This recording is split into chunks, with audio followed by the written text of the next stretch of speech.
word to wise. Grass only greener when it's fertilized. Gave them truth in these songs, they prefer to lies. Destiny beautiful, adrift in her purple lies. You can't see me, you Stevie. Wondering how I reach more evolutions than Evie and make it look easy. Dream on, yeah. Dream on, dream weaver. Dream weaver. All right, what is up, Earth's mightiest subscribers? It is your boy Ernie the Blerd without fear, and we are back doing another round of doing a little round of conversation, man. We're gonna be talking with friend of the channel Nandor Shaffer here in just a moment. We're gonna be talking about his upcoming comic is on. It's gonna be launching on Kickstarter about roughly now in just a couple, actually in less than a minute, most likely. Called Seasons. We're gonna be talking about that book. It's gonna be a volume 1 and 2. That's gonna be dropping, and he's gonna be talking to us all about it. You might have some memory of Nandor being on the channel before. We had him on for to talk about Manchild. We had him on to talk about the Fabled Offering, and we got him here right now. Let's go ahead and bring him on in. What's going on, Nandor? How you doing, pimp? Hey, Ernie, I'm doing so good. I'm so sorry. The time on my computer was different than the time on my phone, and I was like, wait a second, I'm like almost late, and I'm never late. So I'm sorry about that. But no, it's great to be here, dude. Yeah. Hey, happy to have you. Well, to be fair, it was kind of a little bit of shenanigans before you jumped in, because when I was trying to get everything set up, it was a process. It was a process. Yeah. the long and short of it is, we're here. So yeah, we're good. Man. We're good. We ain't got to worry about anything else. We're good. But no, let me kill that for myself. But no, what's been going on with you, man? How you been? Dude, this year has been quite the year. I mean, I have a lot to talk about and positive things to talk about when it comes to, making comics and my comics career in and of itself. But I'm doing really well. I just came off the high of New York Comic Con. I visited there, and it was my first time in New York, first time at the convention, and I got to meet just so many amazing creators, and went to a lot of panels.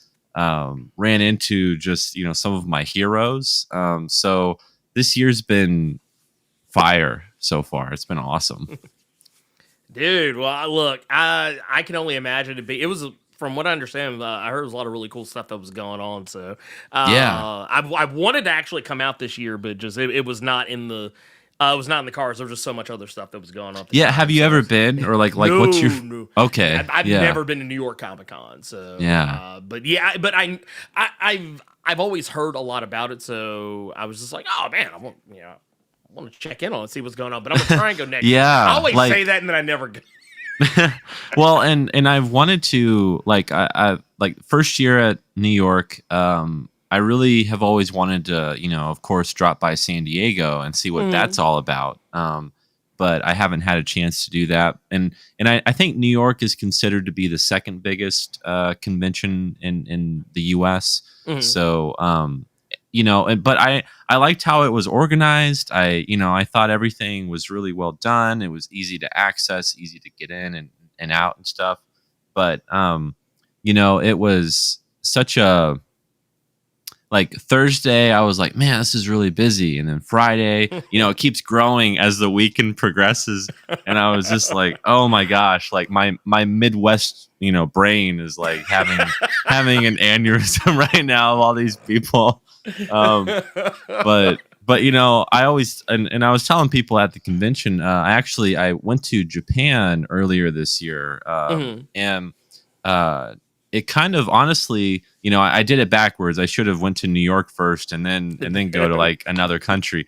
But it was honestly like Japan prepared me for New York in so many ways, just in terms of getting around the city and being around, thousands of people, because I was in Tokyo and whatnot. So it just, was such a great learning experience for me. But man, I had a blast. It was so much fun. I definitely recommend it. I mean, because like everyone you admire in the comic book industry, all your favorite creators are there, and they're there, pretty much accessible depending on who you're trying to, talk with. But they, it was so. I mean, within the first half hour, I was bumping into Rob Liefeld and talking to him about, Image Comics and Heroes Reborn and Deadpool and all these things. And I was just like, oh, I've never met you before, but like you just hit it off with people and it's so much fun.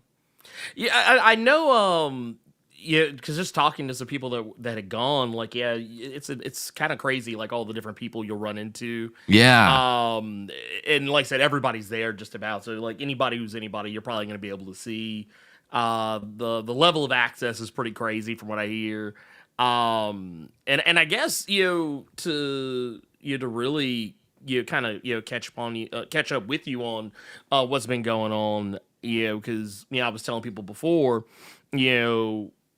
you've been on before to talk to us about Man-Child. You've been on to talk to us about the Fabled Offering, and now we got you back here to talk about Seasons. I don't think we've ever actually had you on to talk about Seasons before this, right? But the Seasons is like one of the longest running OG Nandor. Yeah, that's like that we'll call it Nandor Classic. Original recipe. Yes. The Nandor Raw, like it's like the like I don't know, like you either love it or you hate it, me unfiltered. So yeah. Warts and all, I guess. Yeah. Well, so this with what you got, because just to give everybody full disclosure, we're going to be talking about Seasons. The Kickstarter for the first and second volume of the series is up on Kickstarter. I believe Kickstarter should be live like right about now. I haven't launched it yet. We're going to launch it together. We're going to do it. Well then, yeah. We're making it happen together. So well, the beauty, the absolute beauty of this is going to be that you guys are going to be getting in on the ground floor here, and going to kind of get to witness this. So, Nandor, can you tell the good people, like, who might already be familiar with some of your other work, if they weren't already familiar with Seasons, can you put them on game? Yeah, definitely. And if it's cool with you, I'm going to launch it right now, and then we can talk about. Yeah, we can talk about the book and let people get to it and just know what we're talking about. So I'm going to do it right as we speak here. I'm going to hit launch here. Let's do it. All right. 3, 2, 1. Drum roll. Let's go. It's loading. It's live. All right. Bam, so there you go. We got it. Awesome. So yeah, guys, click the link, check it out. You're going to be listening to us talk about it right now. But yeah, so Seasons, this is such a special project. This is a book that's been with me, from the get-go, from the inception of me wanting to make comics and be a comic book writer. And, I got out of high school. It's all part of my origin story, really. And I knew I wanted to be a writer and I wanted to write comics. And Seasons was the first idea that I had that I felt I could make something of. And it was this idea that, I love superheroes. I love these superhero characters, and I'm a big Marvel and DC fan and all of that.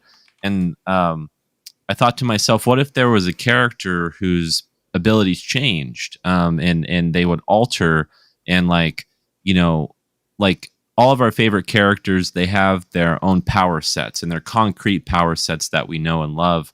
But what if there was a character where you always had to, like, he always had to adapt, they always had to adapt to their abilities? And so that's really where Seasons came from. And the story engine really came in full force through the idea that, okay, if logically, if a character's powers were to change, how would that happen? And living in the Midwest and experiencing the different seasons of the year like that I do, I thought, well, what if nature itself change someone's abilities and what they could do? And so Seasons was born from that. And it's about a young man, Fletcher Eames, who is really down on his luck, who is really stuck and trying to find his way in the world.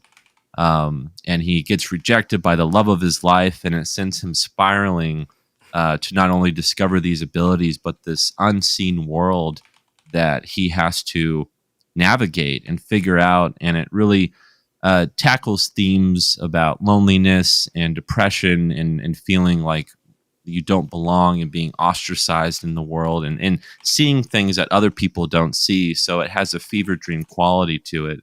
All the while, he has these abilities that is kind of a metaphor, an allegory for how the changes in our lives affect us and how we have to adapt to these changes and how do we overcome the things and the obstacles, whether they are emotional or supernatural or whatnot. How do we overcome these obstacles that get in our way, and that we have to prove our mettle through them and overcome them. So Fletcher has to fight all these different supernatural forces with each volume, and this campaign in particular is for the first 2 volumes. So you'll be able to see, if you pick up both books, everything that starts his journey and how that journey evolves and his powers change. You actually get to see that with each volume, and that's something that makes everything about the series stay fresh and show his evolution as a character.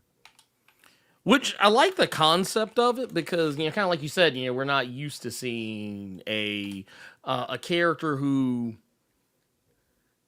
power is going to be different pretty much every time that we see them, and it kind of really plays on a theme I think doesn't really get tackled a lot with when you think about I guess superhero style comics, the changing of seasons, how different one thing can be, going, and almost kind of lends I don't want to call it like not an anthology quality to it, but just in terms of the style of story you could potentially get with each iteration, where it can always be something fresh, right? Every time you pick it up, which I guess. So obviously this is something that kind of kicked in. This was this was kind of like your opening salvo of the story. So how does it feel to kind of bring it all together? After you have and you've gone on to do other stuff and then come back to this. How does it feel to go to revisit seasons like this? Yeah, well, it's a mix of emotions, because there's a part of me that has been somewhat disappointed that I haven't finished the story yet, or putting it out. I've written the entire series, all 4 volumes. I have it all down and ready to go. But something that I learned as I was working on Seasons and trying to build my portfolio as a writer was realizing that if I wanted to amass an audience and try to get myself out there, I needed to be more versatile in my writing ability and work on new things. And so that kind of put me on different paths. And when it comes to Man-Child and the Fabled Offering, those projects, that's how they were, how they came about, was me wanting to stretch my muscles as a writer. And now coming back to the series, it's very serendipitous, because I've been waiting for the right moment to return to the book. And Anthony and I, the artists for the series, we've been working on volume 3 for a while, and we've been talking about when we're going to release it and when's a good time, and will our schedules meet up like they should for a next volume. And I kept pushing it, and then eventually I sold out of the book, the first volume and the second volume, the hardcovers that I had, because initially I released them as these deluxe hardcover collector's editions. And so I thought to myself, well, I don't want people to jump in at volume 3. You know, everyone needs their volume 1. Everyone needs to be able to get in on the story. And that was the perfect kind of segue into me thinking about, well, how could I reintroduce this series that I haven't talked about in a while, that I haven't promoted in a while, and that I haven't released any new content for. And the idea of doing these trade paperback editions that are more accessible to people that can get in on the ground floor running as we go for volume 3 and as we're headed in that direction. And all the while that was happening, and I was thinking about these things as I got a publishing deal with Source Point Press for Seasons. So, oh wow, yeah. So I was like, wait, this is perfect timing because I can now, not only will this book be in the direct market in bookstores and comic book stores everywhere, but you know, this is the perfect way to relaunch it, because this is the way that we're going to be able to get people in the door and get people excited about this series, because it's something that, you know, I started years ago and I'm now returning to, and it's weird to almost be nostalgic for it. Like I missed it. I missed working on it, and I missed working with Anthony on it.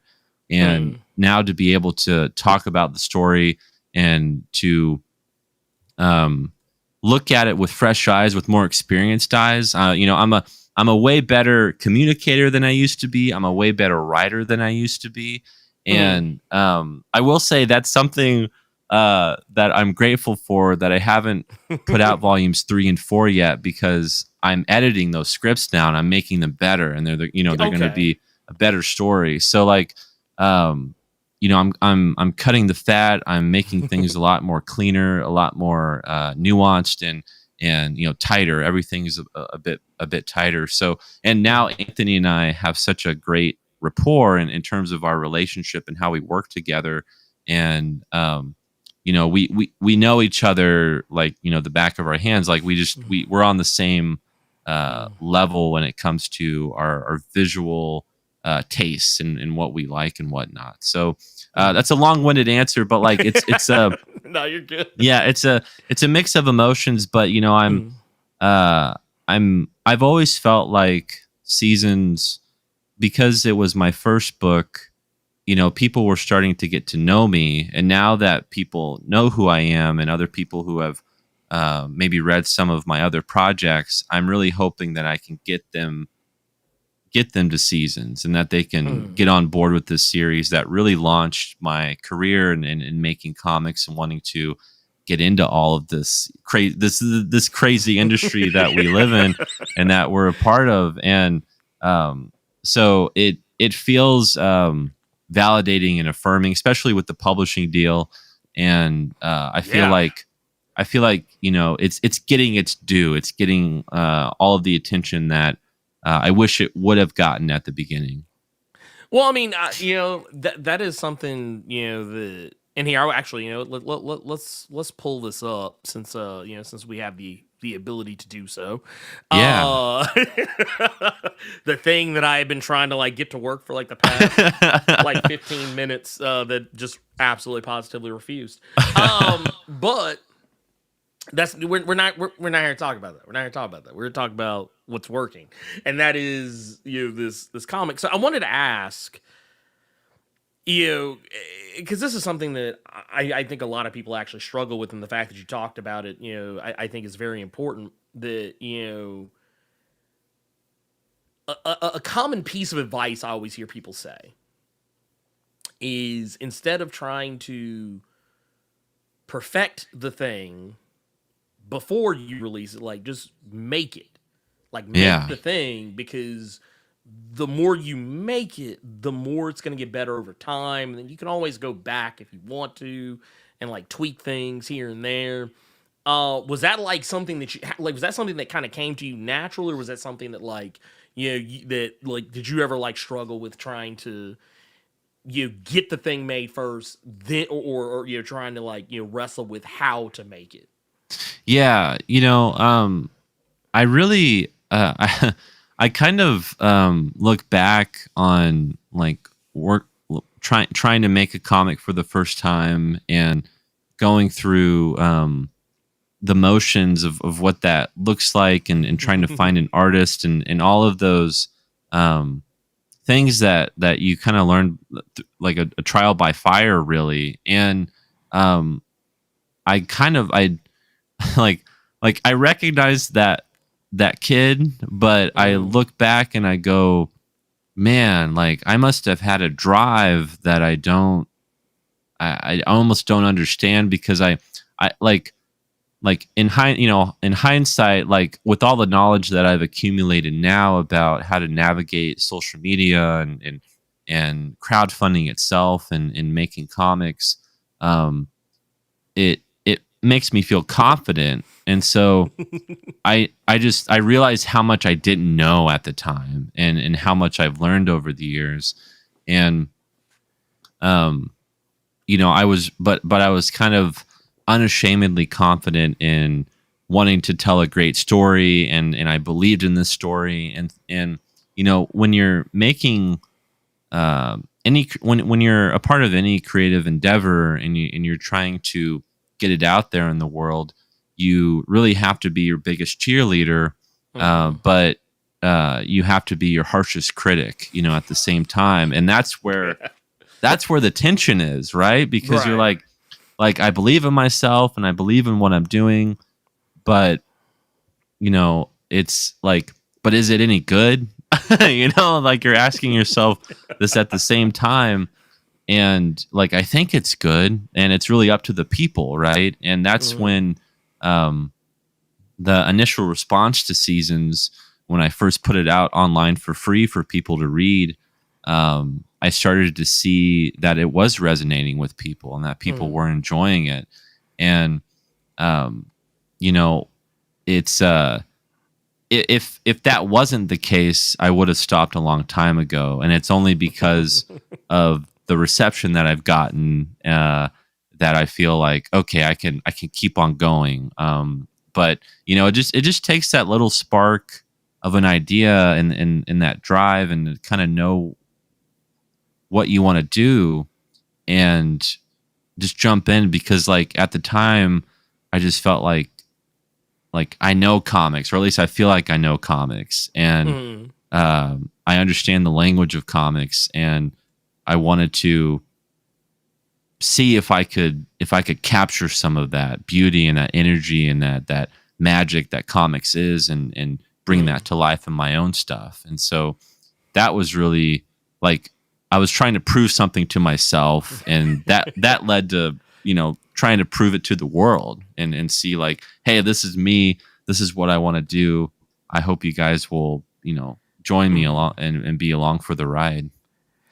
Well, I mean, I think that, you're kind of proven yourself just over the time that I've known you. Like, I think I've told you this before, but like every time you put out something, like I always feel like I can see, like I can always acknowledge the growth and like, the level of confidence of what it is that you're putting out. Like, and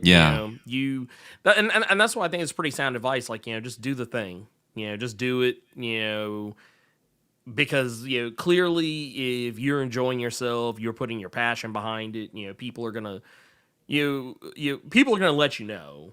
They're gonna let you know, as they say, the streets will talk, and they will let you know. Or like when you don't hear anything, like that's when you're like, oh, like, wow, I mean, because some people don't want to be mean, right? But like they won't tell you that it's bad, so they won't say that it's good. And when you realize.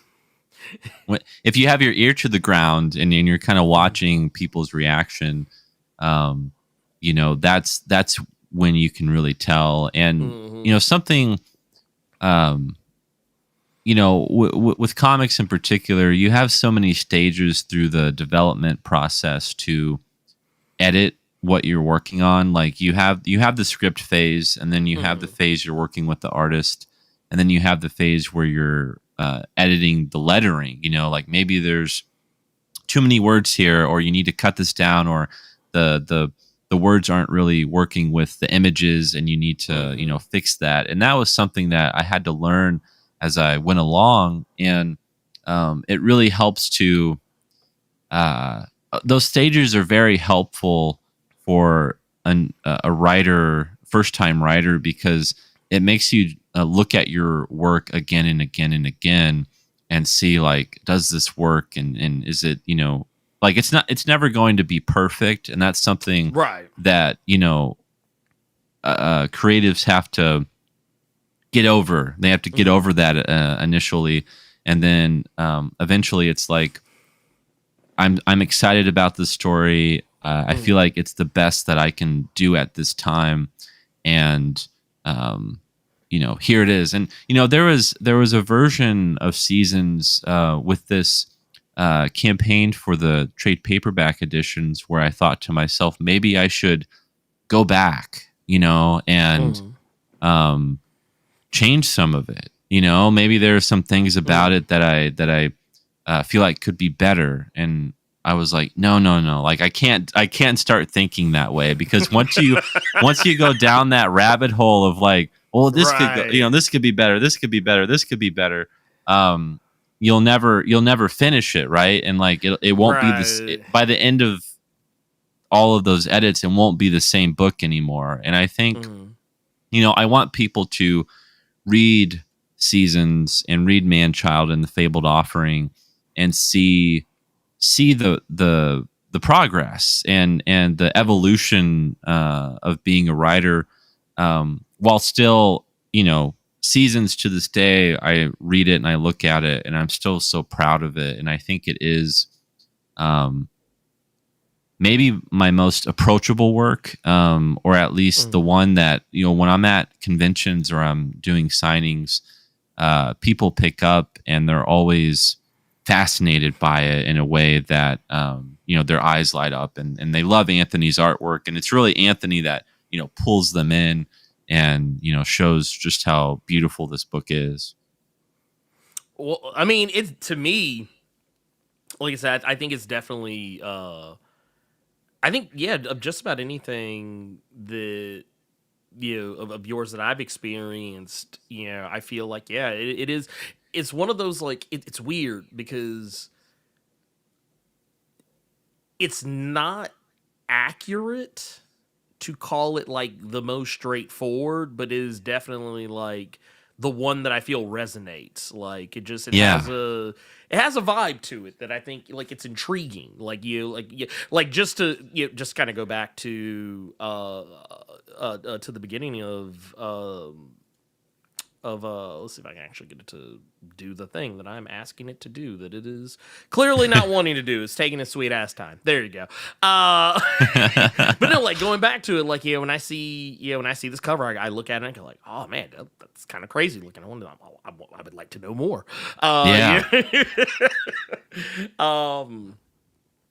yeah, I mean, but I definitely agree. I do think, it has something like the, it's a very like attractive energy. And I like I said, it starts making you ask questions, and that's really important about a cover in particular, but just with, I think, any story that you're offering, you want the images to pull the reader in to pick it up. That's really like to pick up the book and to wander and to like try to figure out what's going on and is this a horror book? Is this like a superhero book?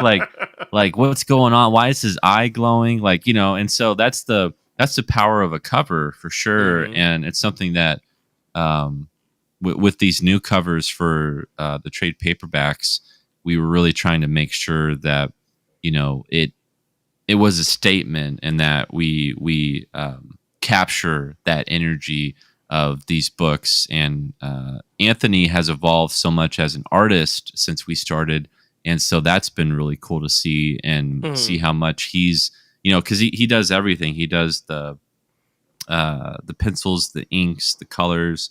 He even did the lettering for these 2 volumes. Wow. I mean, he's a one-man army in that respect. And but Absolute mad lad. yeah. But yeah, he couldn't do a cover like this when we started, but now he's got it, and he's got this identity in his work that you look at it and it's like that's Anthony. Like, you can just see it, or at least I can. So Well, I think it speaks to it really speaks to the development of the the relationship between writer and artist, because when you start out something, there's like little, like, depending on where both of you are at and like your journey as creatives, like, there's going to be things that might not have been even conceivable. yeah. Like in the early stages, but then like as you like work together, you kind of leveling each other up, and you get to a point where like stuff like this is a lot, like it's like, oh yeah, that's light work, I can do that. Yeah, exactly. Well, and this was both while Anthony had done a few comic strips here and there, this was really his first book, and my first book as well. So having these first timers get together and try to figure out, wait, how is this made? How do we do this? What, how do you like to work? We don't know. Like, we didn't know at the time, because it's like, we've never done this before.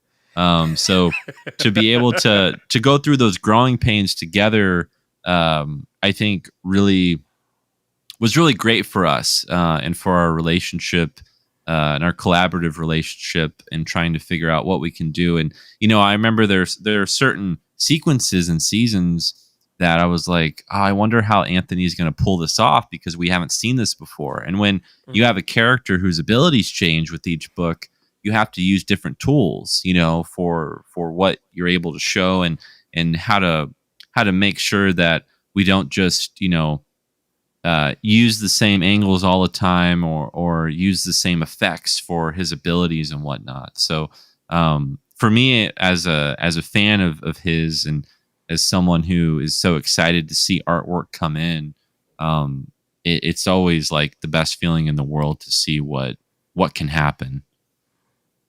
Well, man, I can only imagine, especially with with this, like, when, like, let me ask this, because you kind of mentioned before that like, talking about this cover specifically, this wasn't something that was conceivable before. Like, when you were able to see that this was like he presented this to you, like like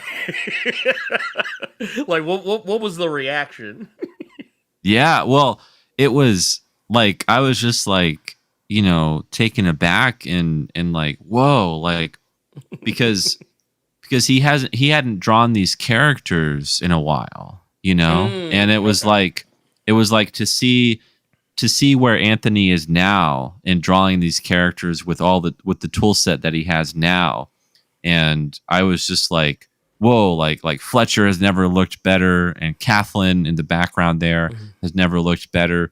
And the shadow selves are even more, creepy, and he's really tapping into, this Walking Dead vibe, in a sense of how these characters are looking, and it had this spooky nature to it all that I thought was so interesting. And the color work as well was so vibrant, but very moody. And the book is a very moody book, and that's really where Anthony excels with his black and white artwork. And but yeah, when I saw this and the cover for Volume 2, I was just like completely like, whoa, like I want to start working on Volume 3 as soon as possible. Like, I can't, like, I want more. You become an addict, for artwork. You're like, man, like what can I throw at you, and what can you do, and what's possible. So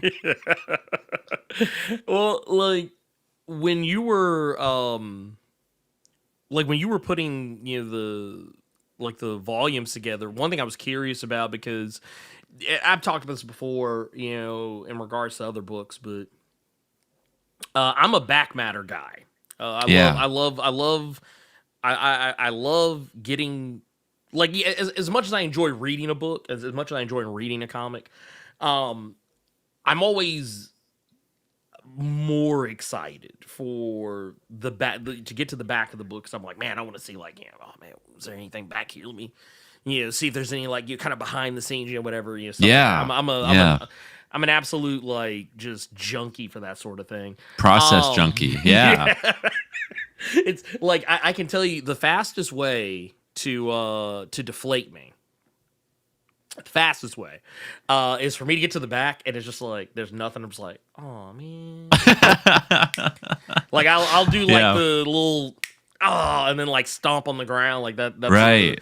But let me ask you this: like, just because of the evolution and everything we're talking about, and at least I don't want to make it hot, but like, is that something you would consider doing? Like, taking some of that, like, that evolutionary process, and kind of like show, like, maybe a then versus, like, now, like, in terms of in terms of that behind the scenes process. Yeah, no, I would love to do that. I think that would be so cool, because since we've been working on this book for so long, not only has the nature of our collaboration changed, but and in Anthony's style or his evolution of his style.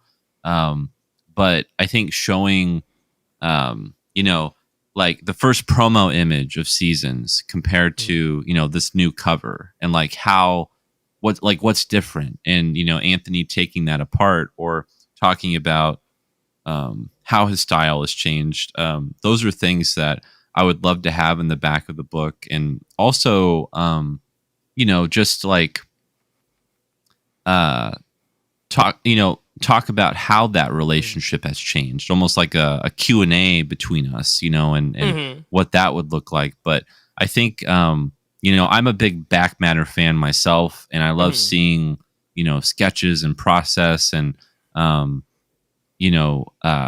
going from the pencil to ink to color, and all those different choices, and why people make these choices. And, I think all of that stuff is really important, and it helps to really, look behind the curtain and see how this was made, and that people made it. I think that's also, in this day and age, it's so important that we know that people made this, and this is how they made it. And like, I'm such a big believer in that. And what do you mean? You don't enjoy making? You don't enjoy typing in a prompt?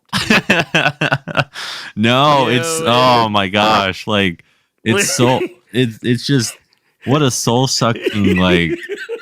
It bothers me so much. I drew that. That was me. Yeah. See, I typed in. I said I want a guy. I want him, like, falling, and put some, like, little glow around him, and have, like, a woman, like, behind, and, like, maybe, like, some fire. Yeah. That's how you do that, right? That's not how you do that. That's not how. I thought that was how you do that. I don't know. That's crazy. No.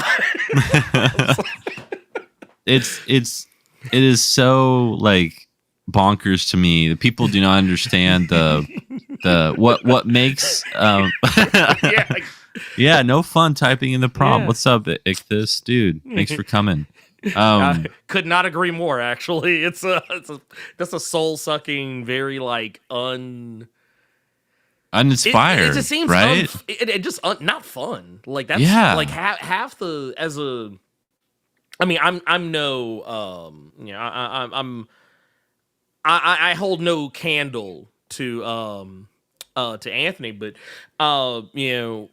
as an artist myself, like, that's half the fun is. Yeah. The like even when I am frustrated, like, I can't get this one thing, like the thing I'm trying to make happen isn't working. Even when that's happening, I'm still having fun. Like, it's still that's part of the journey. Mm-hmm. You know what I mean?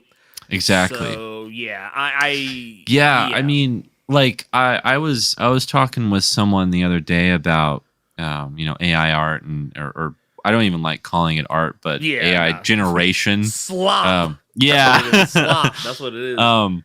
And something that I was thinking about was, how and I think going to New York Comic Con was a part of this, but when you go to a panel or when you watch interviews of your favorite actors and directors and writers, Mhm. The whole point of enjoying those videos and enjoying reading those. There we go. Hey Devin, what's up, dude? The whole point of that is you want to hear like the mystery behind it, like what their Right. process is. And if we lived in an era where everyone was working through AI or whatever, you would have that Q&A session. Someone would walk up to the microphone and they would go, "So how did you make this?"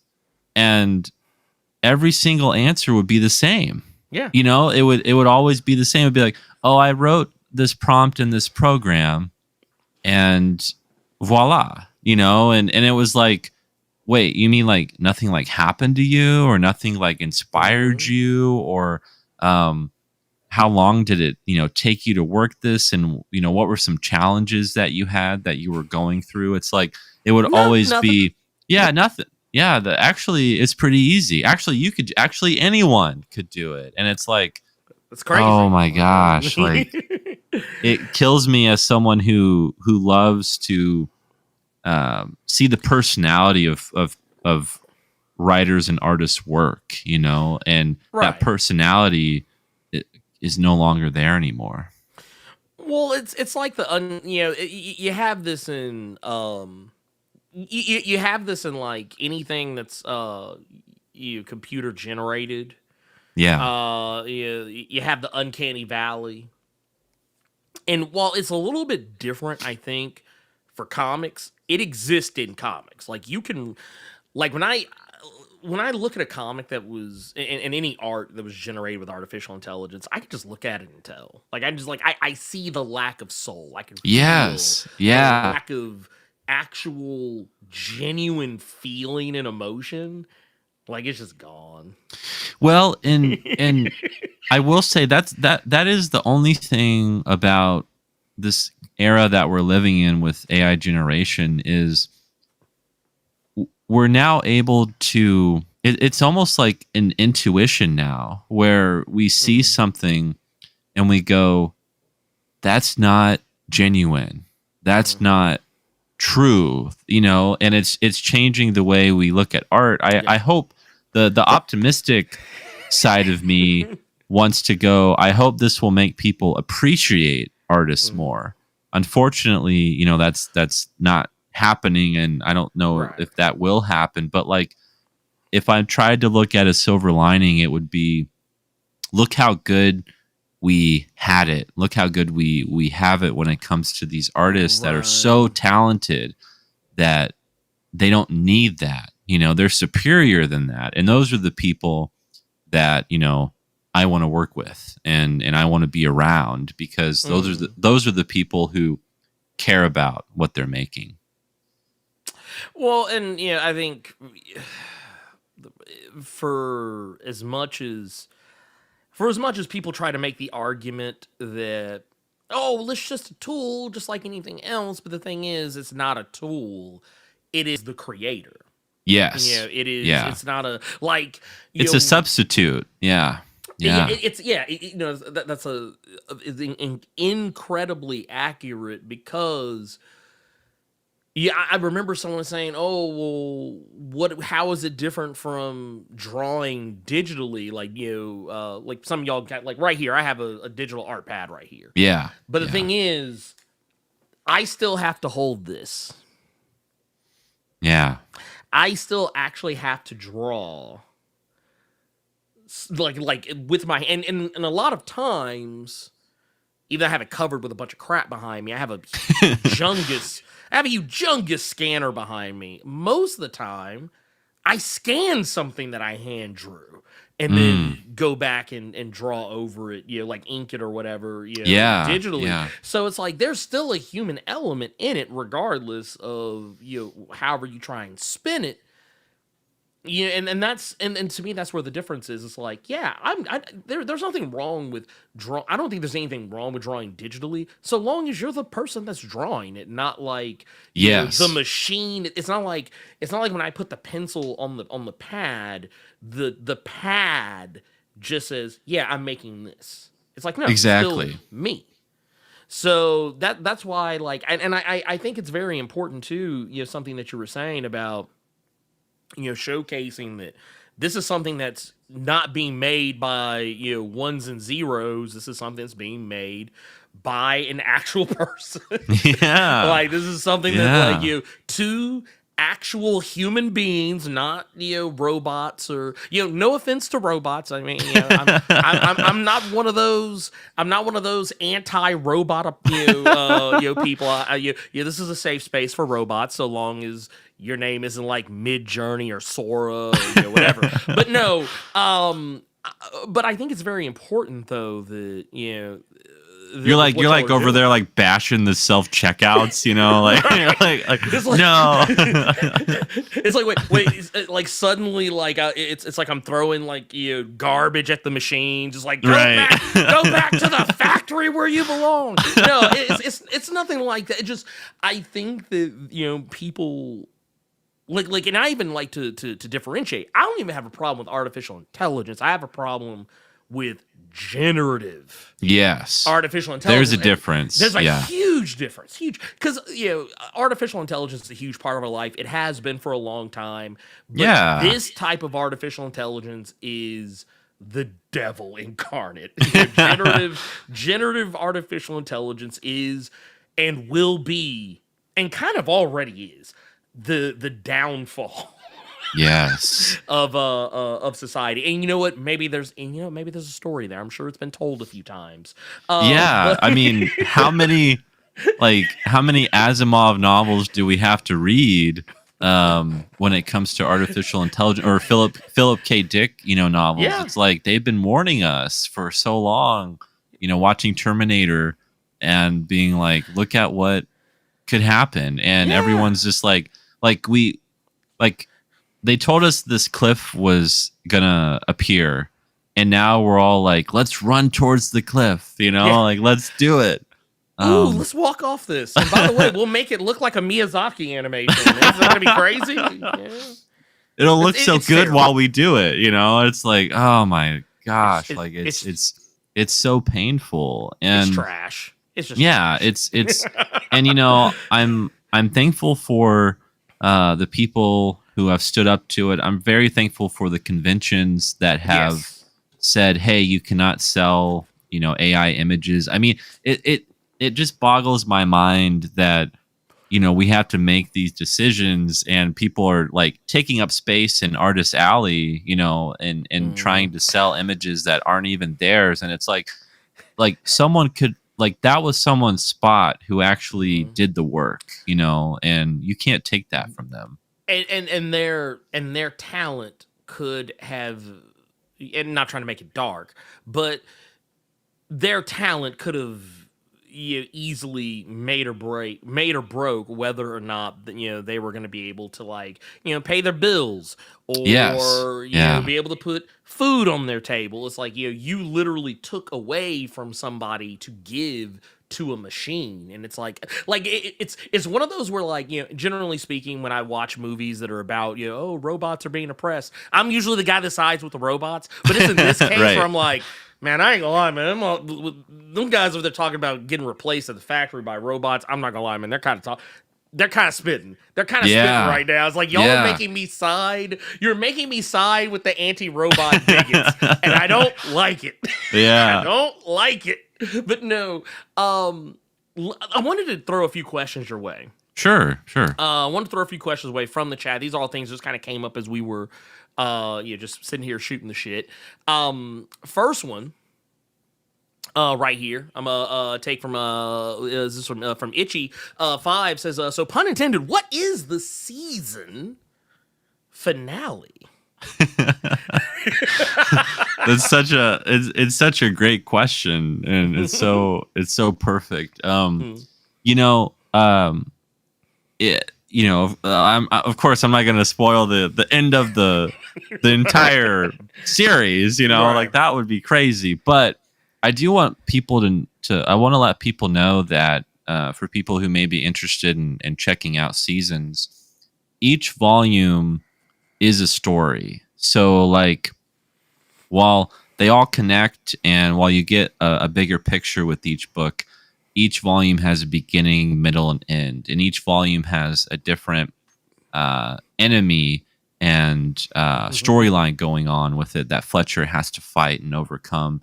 And so, but what makes the journey all the more exciting is to see what he has to face next and what tools does he acquire, what abilities does he acquire to fight those beings and to fight those things. So it's all about the peaks and valleys of our life and throughout this 1 year journey that Fletcher is going through. And by winter, which will be volume 4, which will be the last volume, my hope is that the reader will be able to see, everything come full circle and show, the evolution of his character and how much he's grown.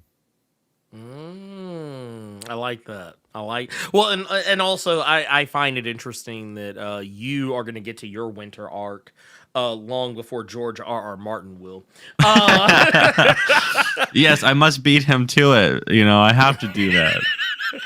I mean, I'm not trying to tell you how to live your life, but please finish the job that he clearly could not. Another one that I got here is and this kind of goes. I think we kind of in a roundabout way answered this already, but I do feel like we can really jump to this. How do you feel about creating comics by hand? And more specifically, writing a script by hand, like I guess 'cause that part I'm gonna sorry now. I'm gonna say fuck that.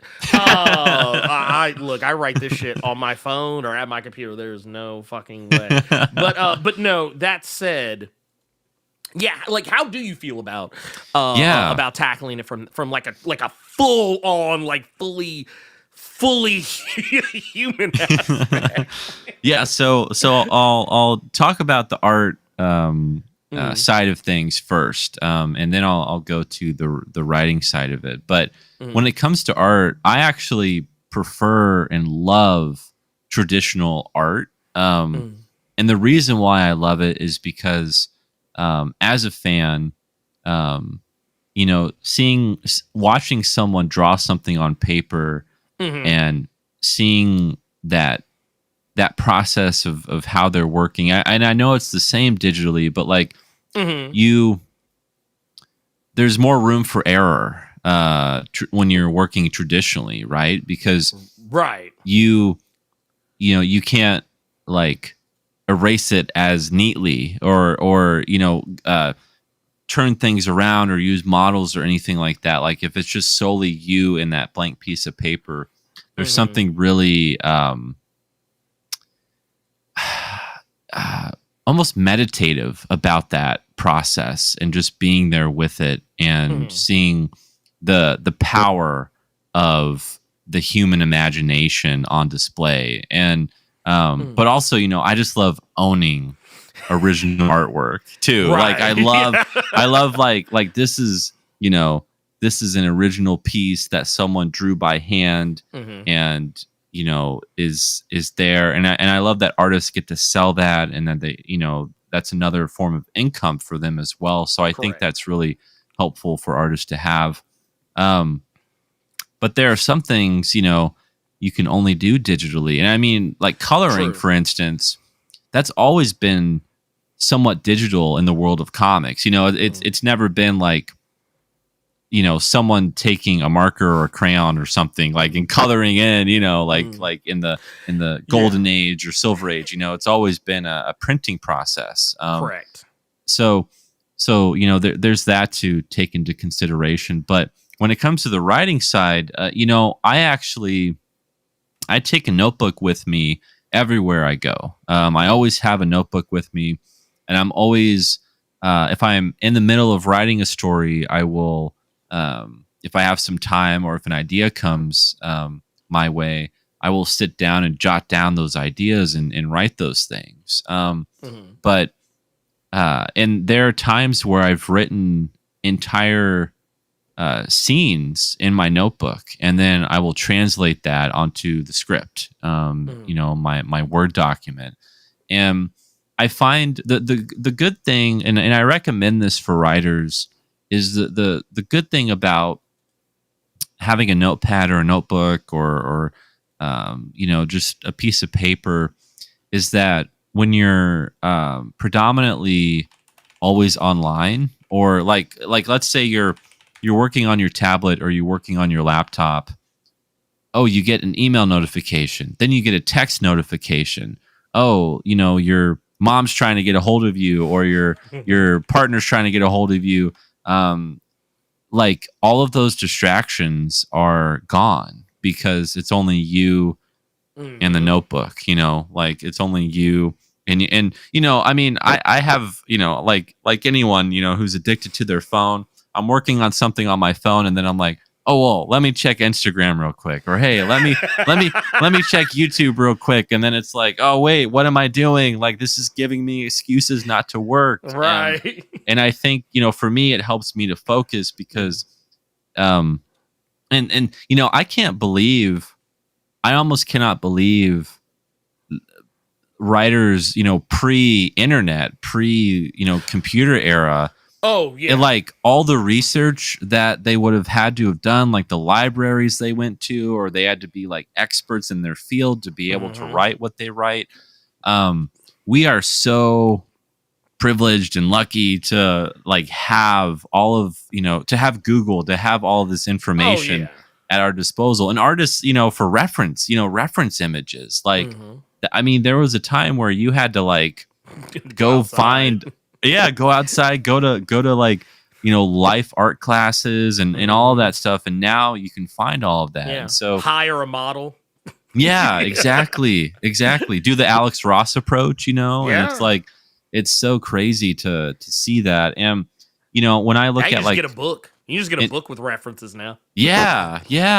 Or just Google image search. Exactly. And then you have to make sure that's not an AI image, when you you gotta like that. Filter that is it actually out. the worst part of it. Is like, let me get all this AI shit up out of here. Yes, yeah. Don't go on Pinterest. Don't go on Pinterest. It's all AI now. It's all AI now. Gee, that sucks. But when I look at scripts like Alan Moore scripts for The Killing Joke or Watchmen, his are so dense, but he wrote all of that on a typewriter. And, I've thought to myself, he didn't have, any type of word search, or, I'm sure he had the dictionary with him or encyclopedia, or maybe, he's just so smart he had it all in his head and he didn't need any of that stuff. But, I look at that and I think about getting a typewriter and not having any of these tools that we have, and just how limiting that would be. And it makes me appreciate, like, man, people are still smart and writers are still smart and everything, but I almost feel like they must have been like geniuses to be able to do what they did before the age of the internet. Oh no, I'd have to believe. It makes everything feel that much more like impactful and important. And I guess this is a last one here. This is one from Devin R. Scott. Says, what's it going to take to get a copy of Seasons 1 hardcover? No. What is it going to take? That's actually a question that, like, I feel like, man, that would be, man, that'd be wild, man. I don't know, man. Well, what would that take? Yeah, I have, as far as I know, I only own, the last copy that I've been able to see of a hardcover volume 1. I this is not a good answer, but I recommend checking out eBay and seeing what is available for people. I've seen a few people that have been able to get some hardcover copies, but yeah, like even my local bookstores, my local comic book stores, they're all sold out. Like this book is so hard to find now, and that's the reason. That's the reason for this campaign, because we want to be able to bring it back to people. Look, I just real quick, that sounds like a cause for a round of applause. Yeah, Thank you. Sold out. Sold out, guys. Yeah, I only What have can you do? like, I don't know, maybe like 20 left of the volume 2 hardcover. So like, they're few and far between to get a hold of. Well, one thing I do want to say, what you can get a hold of, because I'm not going to let y'all get out of here without saying it again. What you can get a hold of, what you should be trying to get a hold of, is this Kickstarter. Let's see, can I make this? Yeah, here we go. Boom, we got the Kickstarter right here. The Epic. link is in the description right now. It is live, and matter of fact, I think you still got a little bit of time. I snuck in while Nandor was talking. So I got mine. I don't know about y'all. Y'all got to work on that. You got to be better. But you can, and here I'm gonna zoom this in just a little bit more because I want y'all to be able to see the everything. You can get in right there. Get that early bird. That's what I did. I like to be in there. I like to get in there, get in for. Yes. Yeah. You get the early bird discount. Awesome. Yeah. So I mean, like, it's in there. I mean, I'm just saying, I'm not trying to tell y'all what to do with your life, but it's there, and you can get the bonus. Fall ash can get everything, get all the good stuff. And yeah, just go do that. go do that. That's my recommendation to y'all. And also I'm gonna say, make sure that you also kind of scroll through too, because there's lots of different tiers, lots of different add-ons and stuff. If you want to check out some of Nandor's other stuff, I believe there's add-ons to check out, Man-Child, the Fabled Offering, I believe, I think pretty much everything, Lifeline, Lifeline, that, I think pretty much everything that you have worked on is in there to some degree or another. And there's, like I said, there's different reward tiers. So, if you ain't got all the scratch together to get everything, and like I said, if you want to get the first one just to make sure, you can get that one too if you want. But I'm just going to tell you right now, I mean, I think you just get both of them. Go ahead and just because you never know, they might be sold out again later. I'm just putting that out there. I mean, gee whiz, like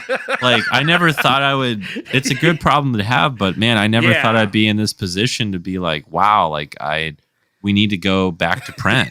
So. Right. Right. I'm just saying. I'm just putting that out there. But like I said, you can get all of that. You can get all the different stuff, all the different things. Go do all of it. Like I said, this is. I mean, like I said, I think it's just really fucking cool. And like I said, you can, if you want, go.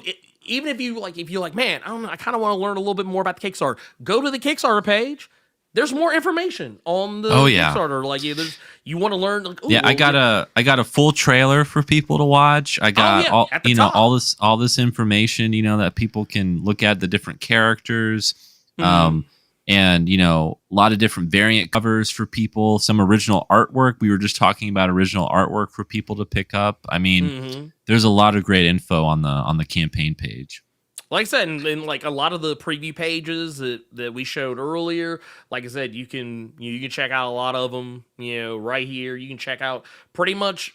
Yeah, everything. You can go check out all the stuff. There's lots I gotta say, this was the hardest campaign for me to figure out which pages to show. Because each volume's over 100 pages, right? And I was like, wait a second, I don't want to like put 50 pages or 20 pages for people to scroll through, but I wanted to put on like pages that really feature the story and what you're getting and whatnot.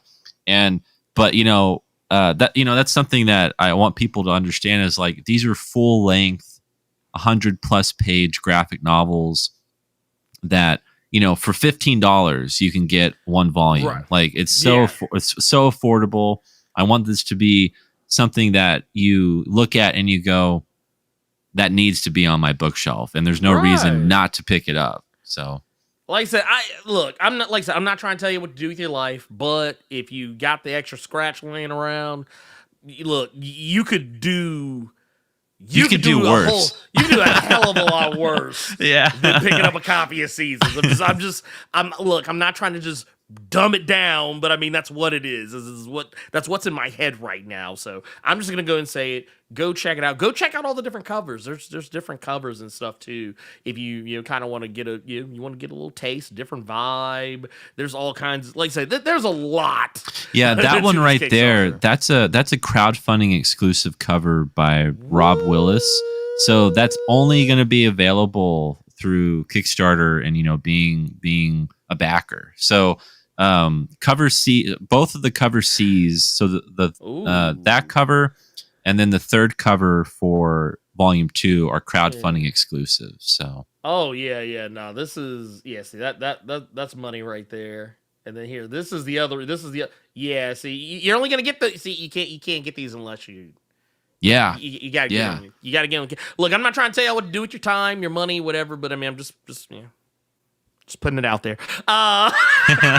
Thank you so much, Nandor, for hanging out with us and launching this Kickstarter with us. And thank you. The link is going to stay pinned at the top of the chat. It should also be in the description for this video. So if you're seeing this after the live, you're catching this later, preferably within the time frame of the Kickstarter.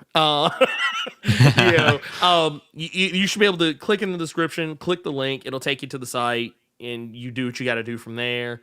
And look, if you've been to any of my previous talks with Nandor, and you already know, the guy just puts out consistently good stuff. So go check it out. There's also links to all of Nandor's different socials. Yeah. Follow everywhere.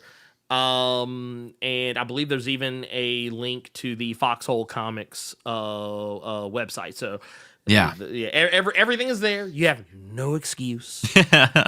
Go there. You made it so easy for people, I'm trying, man. Yeah, I'm like, it's like, dude, like what I'm trying to help y'all out. I'm trying to help y'all. Help me help y'all. Yes. But is there anything else you want to say before we got out of here, Nandor? Yeah, well, I just want to thank you so much for being here and for letting me, talk about Seasons. And it's such a joy to catch up with you. And Blerd Without Fear is one of my favorite, if not my favorite, comic book YouTube channel. So it feels so great to be here and to do this, to do a live launch, and this story is very special to me. It's what it is, like, as I said at the top of the show, my origin story in a sense. And so for people to be able to get on the ground floor of this, if they missed it the first go around, is just really important. And there's so much here about Fletcher and the experiences that he goes through that I've drawn from my own life and that have really helped me go through a lot of things that were really, in dark times and growing up and things that I've struggled with. And so this book just has a very, it's very personal. It has a special place in my growing list of titles that I have, that I feel like every time I go back to it, I've had people at shows pick it up and come back the next day, and they were like, "Oh, this made me cry. Like, this was such a great, beautiful book." And, I want to pick up another copy for my friend. And, this has just been a part of my life for so long, and I really want people to hopefully, see how much we're trying to get this book out there, and we really want you to be a part of Fletcher's journey, as well as my own journey, my own comics journey. So I really hope that people will check it out, and if you're into supernatural, grounded superhero stories, akin to The Crow or The Sculptor, these are books that were big inspirations for Seasons. So I hope people will check it out. I will most certainly. Well, obviously, I'm checking. I backed it on Kickstarter. Yeah, man. Thank you so much for that. It's what I do. I put my money where my mouth is. Even though that's not very sanitary. But oh man, I never thought about that before. That's terrible. It's like, it's kind of gross, but it's one of those things when you a lot of old timey sayings. I've discovered just how weird and dumb they are. Now that I have a kid, because my kid got a touch of the tism, and so they look at things from a very different perspective than what I'm used to looking at them. So whenever I say certain things, they just kind of look at me and they're like, that sounds terrible. They're like, why would you do that? Why would anyone count their chickens before they're hatched? Why? It's all the these stuff that weird makes you idioms that we have. Yeah. The idioms that literally have carried us for generations, and it's like now it's like they're being torn apart by the actual cold hard logic of a child. I'm here for it. You know what I say? You know what? Down with tradition. But no. Thank you again. Burning daylight. That's one of my favorite ones. Yeah, exactly. It's like, how do you burn daylight? What is that? You can't set daylight on. It's terrible. But no, I always enjoy our talks. I always enjoy having you here. And obviously, we're gonna have you back because we always have you back. Every time, just because well, for one, I love shooting the shit with you, but also just because you always have really cool stuff to talk about. Yeah, man. Yeah, I appreciate that. Anytime, y'all know what to do. Links, go click all of them. Go back the book. Go follow Nandor on socials and tell him. Like, oh man, I saw you on Blerd Without Fear, man. Yeah, this is crazy, and I checked out the book, and it's wild. You go do all that stuff, and we'll see you all next time. We're out of here. Peace out.